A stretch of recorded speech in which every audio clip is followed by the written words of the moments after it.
Wow, kabar mengejutkan bagi fans Garuda. Akhirnya Erick Thohir dengarkan keluhan fans Garuda. Erick Thohir beri peringatan keras ke Shin Tae-yong usai kalah lawan Vietnam. Erick Thohir sampaikan hal mengejutkan ini ke pelatih timnas Indonesia. Wah, mantap betul ini. Meskipun usai kalah lawan Vietnam, timnas Indonesia justru dapat kabar baik. Kira-kira kabar baik apa untuk timnas Indonesia? Begini penjelasannya. Langsung dikonfirmasi Ketua Umum PSSI. Erick Thohir tanggapi bergabungnya Ivar Jenner dan Hubner di Piala AFF.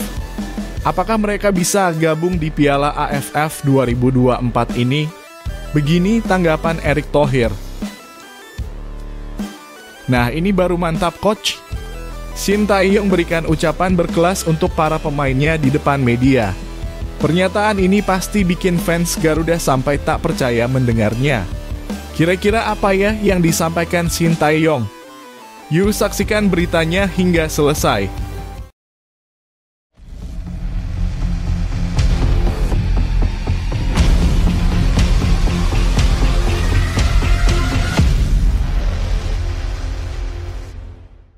Mohon subscribe channel Timnasku Indonesia agar tidak ketinggalan informasi Timnas Indonesia.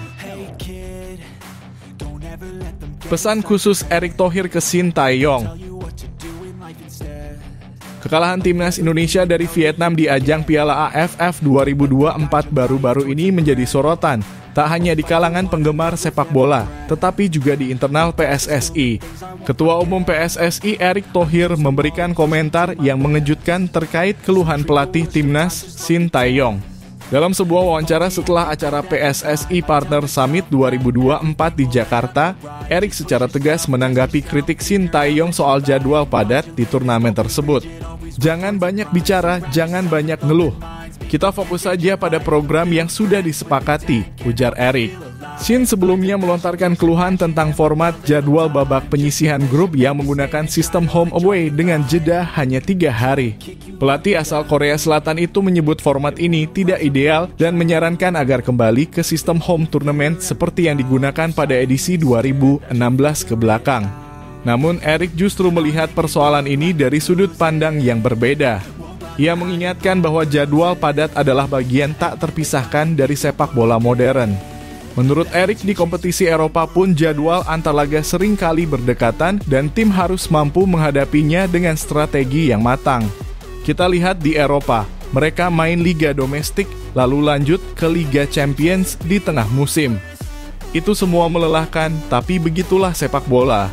Fokus kita sekarang adalah mematangkan pemain muda untuk turnamen yang lebih besar di masa depan, tambah Erick. Pernyataan ini sontak memancing reaksi dari berbagai pihak, termasuk para penggemar. Sebagian mendukung sikap tegas Erick, sementara lainnya merasa keluhan Shin Tae-yong beralasan mengingat kepadatan jadwal berisiko mengganggu performa pemain. Kekalahan dari Vietnam juga membuat posisi Indonesia di klasemen Grup B semakin genting. Saat ini Indonesia berada di peringkat kedua dengan 4 poin dari 3 laga, tertinggal 2 poin dari Vietnam yang baru bermain 2 kali. Dengan posisi ini, laga melawan Filipina pada 21 Desember mendatang menjadi sangat krusial sebagai penentuan tiket ke semifinal. Meski demikian, Erick menegaskan bahwa fokus utama PSSI adalah pembangunan jangka panjang. Ia meminta semua pihak termasuk Shin Tae-yong untuk tetap berkomitmen pada program yang telah dirancang bersama. Saya berharap semua yang sudah menjadi program tetap dijalankan. Jangan sampai fokus kita teralihkan hanya karena 1 atau 2 masalah teknis, ujar Erick menutup pernyataannya. Pernyataan Erick ini memancing banyak reaksi di dunia maya. Banyak netizen yang mengutarakan pendapat mereka di kolom komentar, mulai dari yang mendukung sikap Erick hingga yang membela Shin Tae-yong. Bagaimana menurut Anda? Apakah kritik Erick terhadap Shin sudah tepat atau justru Shin punya alasan kuat untuk mengeluhkan jadwal padat ini? Tulis pendapat Anda di kolom komentar.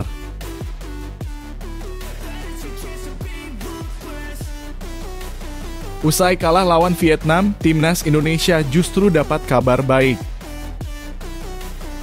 Kekalahan tipis timnas Indonesia dari Vietnam dengan skor 1-0 di Piala AFF 2024 memang sempat mengecewakan para pendukung Garuda. Namun di balik hasil ini ada kabar baik yang patut disambut dengan optimisme oleh para fans timnas Indonesia. Kabar tersebut bahkan menjadi pukulan telak bagi Vietnam yang meski berhasil mengalahkan Indonesia justru menghadapi tantangan besar di pertandingan berikutnya. Pertandingan melawan Vietnam pada babak penyisihan grup memperlihatkan pertahanan kokoh timnas Indonesia di bawah asuhan Shin Tae-yong. Meski bermain tanpa beberapa pemain andalan, skuad Garuda sukses membuat Vietnam kesulitan menembus lini belakang hingga babak pertama usai tanpa gol. Gol kemenangan Vietnam baru tercipta di babak kedua, itu pun setelah berbagai serangan mereka mentah berkali-kali di hadapan solidnya tembok pertahanan Indonesia. Namun kemenangan ini tak berarti perjalanan Vietnam akan berjalan mulus. Kabar buruk justru menanti mereka dengan jadwal pertandingan yang sangat padat. Vietnam harus bertanding melawan Filipina pada 18 Desember di stadion dengan rumput sintetis, kondisi yang kerap dianggap kurang ideal bagi para pemain teknis. Setelah itu mereka harus kembali ke kandang untuk menghadapi Myanmar pada 21 Desember hanya dengan jeda waktu singkat untuk pemulihan. Sementara itu, timnas Indonesia berada dalam posisi yang lebih menguntungkan. Usai laga melawan Vietnam, skuad Garuda memiliki waktu istirahat yang cukup panjang sebelum menghadapi Filipina pada 21 Desember. Tak hanya itu, laga tersebut akan berlangsung di Stadion Manahan, Solo, yang merupakan kandang Indonesia. Dukungan penuh dari supporter di kandang sendiri tentu menjadi motivasi besar bagi timnas untuk mengamankan 3 poin penting dan memastikan langkah ke semifinal. Posisi Vietnam di puncak klasemen memang terlihat kuat, tetapi dengan jadwal padat dan perjalanan jauh, peluang mereka tergelincir cukup besar. Jika mereka kalah di 2 laga tersisa melawan Filipina dan Myanmar, timnas Indonesia berpeluang besar merebut posisi teratas grup. Bahkan Laos yang kini berada di posisi bawah pun masih memiliki peluang menggusur Vietnam jika berhasil memenangkan 2 laga terakhir mereka. Kondisi ini menjadi kabar gembira bagi para pendukung timnas Indonesia. Meski sempat kecewa dengan hasil melawan Vietnam, peluang Garuda untuk melaju ke semifinal masih sangat terbuka. Dengan performa apik dan dukungan maksimal dari para supporter, timnas Indonesia bisa memanfaatkan keunggulan jadwal untuk meraih hasil maksimal di laga terakhir grup. Bagaimana menurut Anda? Apakah timnas Indonesia bisa memanfaatkan situasi ini untuk mengungguli Vietnam? Atau justru Vietnam yang akan tetap perkasa di puncak klasemen? Tulis pendapat Anda di kolom komentar. Dukungan Anda adalah semangat bagi Garuda.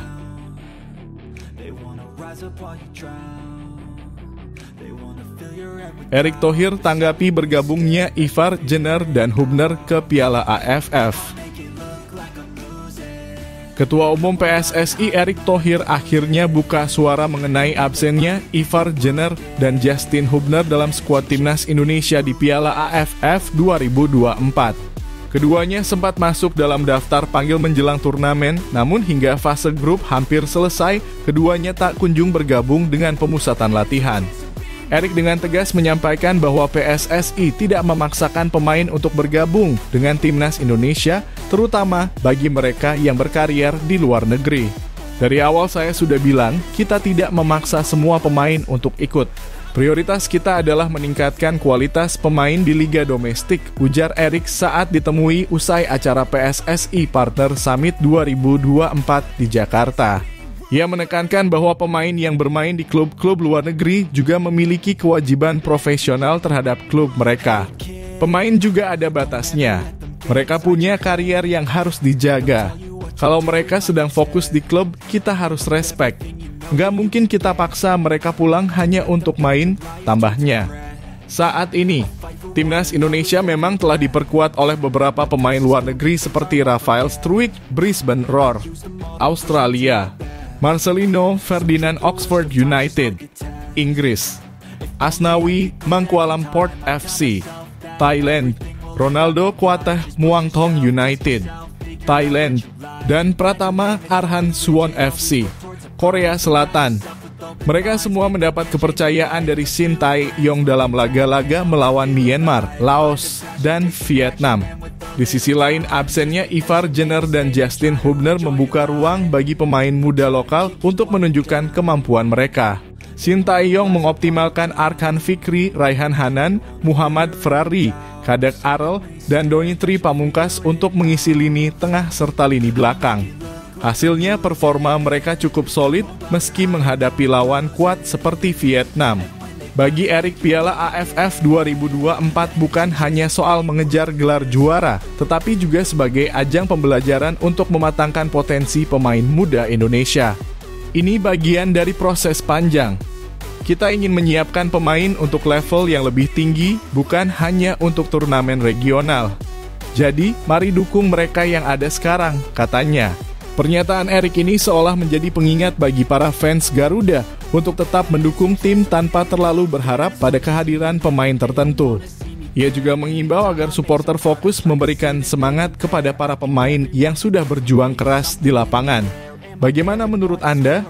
Apakah timnas Indonesia harus lebih mengutamakan pemain lokal atau tetap mengandalkan pemain luar negeri untuk turnamen seperti Piala AFF? Tulis pendapat Anda di kolom komentar dan mari diskusikan bersama. Dukungan Anda sangat berarti untuk Garuda Muda.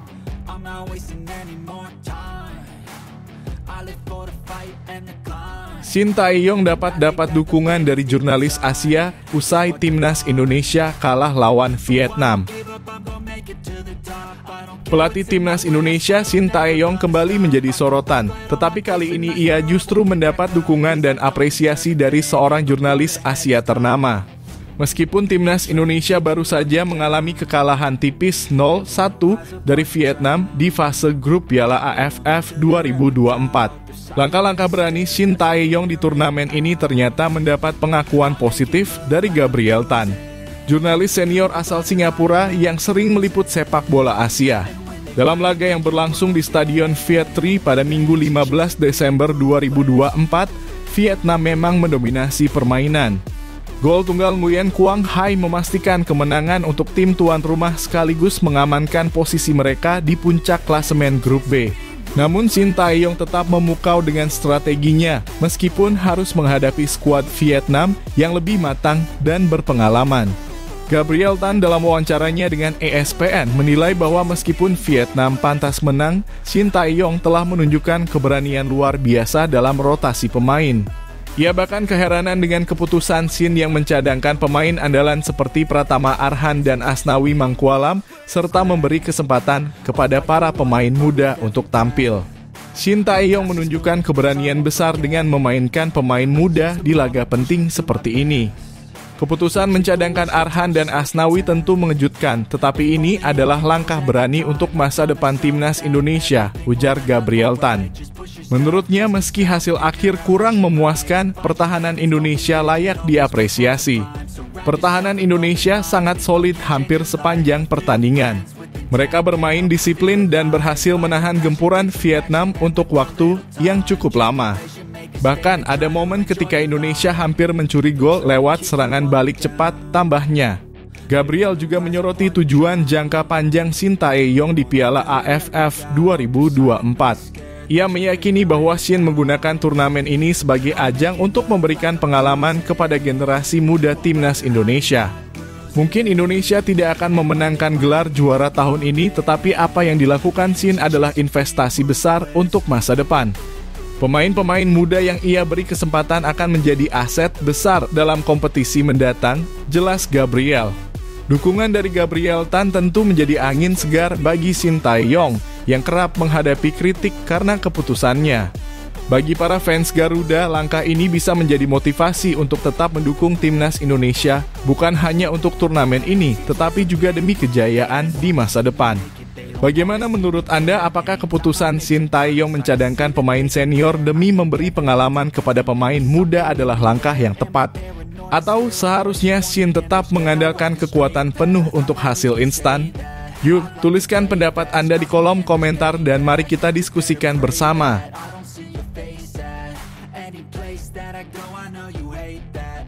Ronaldo Quattah dan Pratama Arhan jadi sorotan publik Vietnam. Pertandingan Timnas Indonesia melawan Vietnam di Piala AFF 2024 ternyata tidak hanya menarik perhatian di lapangan, tetapi juga menciptakan tren yang menarik di kalangan media dan masyarakat Vietnam. Nama dua pemain Timnas Indonesia, Ronaldo Kuateh dan Pratama Arhan, berhasil mencuri perhatian publik Vietnam, bahkan menjadi topik hangat di berbagai platform. Meskipun Ronaldo Kuateh belum banyak diberi kesempatan bermain dalam turnamen ini, namanya ternyata cukup populer di Vietnam. Para pembuat konten dan jurnalis Vietnam tertarik dengan pemain muda berusia 20 tahun ini, salah satunya karena nama depannya Ronaldo, yang mengingatkan pada bintang sepak bola dunia. Seorang pembuat konten asal Vietnam mengungkapkan bahwa video yang membahas Ronaldo Kuateh dapat menarik jutaan penonton. Mungkin karena namanya Ronaldo, banyak orang Vietnam yang penasaran dengannya, ungkapnya. Ketertarikan ini memberikan ruang bagi media Indonesia untuk menjelaskan siapa sebenarnya Ronaldo Kuateh. Pemain berdarah campuran Indonesia dan Liberia ini adalah anak dari mantan pemain sepak bola Roberto Kuateh yang pernah bermain di klub-klub Indonesia seperti PSIS Semarang. Fakta bahwa Ronaldo bukan pemain naturalisasi, melainkan warga negara asli Indonesia, semakin menambah daya tariknya. Sementara itu, Pratama Arhan juga menjadi pusat perhatian publik Vietnam. Selama sesi latihan Timnas Indonesia, beberapa jurnalis dan pembuat konten Vietnam dengan antusias bertanya tentang Arhan. Ketertarikan mereka tidak hanya pada permainannya, tetapi juga pada kemampuannya melakukan lemparan ke dalam yang terkenal kuat dan akurat. Seorang konten kreator bahkan dengan semangat meniru gerakan lemparan ke dalam yang dilakukan Arhan untuk menunjukkan siapa yang mereka maksud. Ketika Arhan dimainkan dalam pertandingan dan mendapatkan kesempatan melakukan lemparan ke dalam, sorakan khas penonton Vietnam HAA terdengar menggema di stadion, menunjukkan betapa mereka menantikan aksi lemparannya. Nama Ronaldo Kuateh dan Pratama Arhan yang menjadi trending di Vietnam menunjukkan bahwa pemain Indonesia semakin dikenal dan dihargai di kancah internasional. Meskipun mereka mendapatkan sorotan untuk alasan yang berbeda, keduanya membawa kebanggaan tersendiri bagi Indonesia. Lalu bagaimana menurut Anda? Apakah popularitas Ronaldo dan Arhan di Vietnam menjadi indikasi bahwa para pemain muda Indonesia semakin diakui di level Asia? Ataukah Anda punya pendapat lain tentang peran mereka di Piala AFF 2024? Yuk, tuliskan pendapat Anda di kolom komentar. Mari kita diskusikan bersama.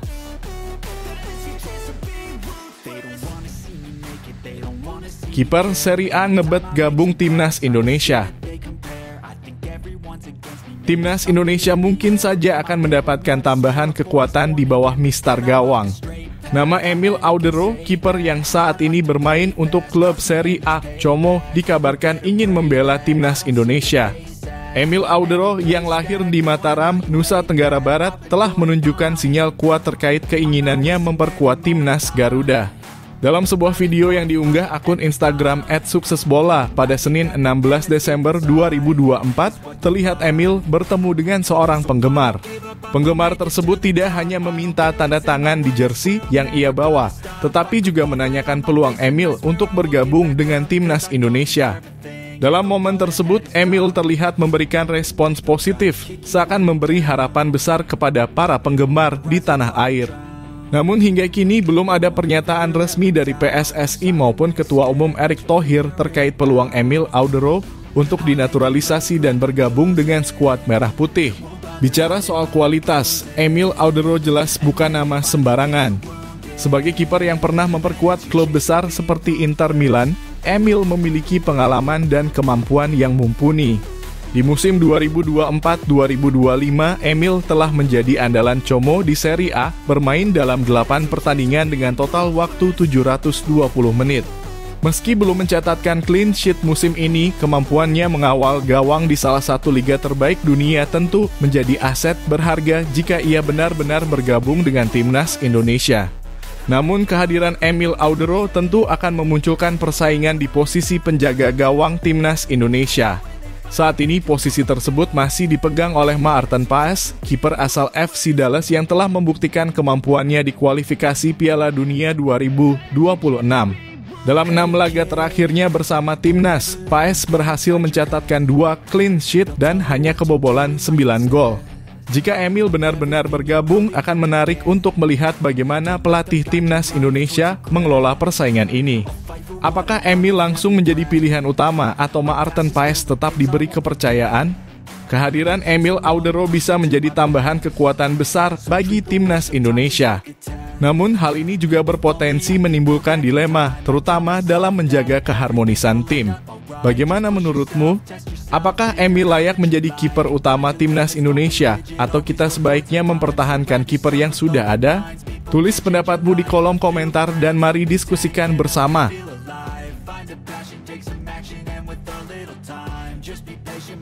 Ucapan berkelas Sintayong ke para pemain timnas Indonesia agar tidak menyerah. Kekalahan tipis 0-1 dari Vietnam dalam laga ketiga Grup B Piala AFF 2024 menjadi pelajaran berharga bagi timnas Indonesia. Meski hasil ini membuat posisi Garuda turun ke peringkat kedua klasemen sementara, pelatih Sintayong menunjukkan sikap yang luar biasa. Dalam konferensi pers usai pertandingan, pelatih asal Korea Selatan ini memberikan ucapan berkelas yang menunjukkan keyakinannya terhadap skuad muda yang ia bawa ke turnamen ini. Sintayong tidak ragu memuji kerja keras dan daya juang para pemainnya. Dalam pertandingan melawan Vietnam yang diperkuat oleh mayoritas pemain senior berpengalaman, Indonesia mampu menahan imbang tanpa gol hingga menit ke-77. Tim kami rata-rata berusia 20 tahun. Para pemain muda ini telah bertahan dengan baik hingga akhir meskipun ada perbedaan dalam keterampilan, ujar Shin. Gol Quang Hai yang menentukan kemenangan Vietnam memang menjadi momen yang sulit, tetapi Shin melihat hal ini sebagai pengalaman penting untuk perkembangan tim. Pertandingan ini adalah pengalaman berharga untuk para pemain muda kami. Meskipun ada kesenjangan antara tim senior Vietnam dan tim nasional muda kami, saya tetap ingin memuji mentalitas dan usaha para pemain. Mereka telah berjuang dengan baik, tambahnya. Meski kalah, peluang Indonesia untuk melaju ke semifinal masih terbuka.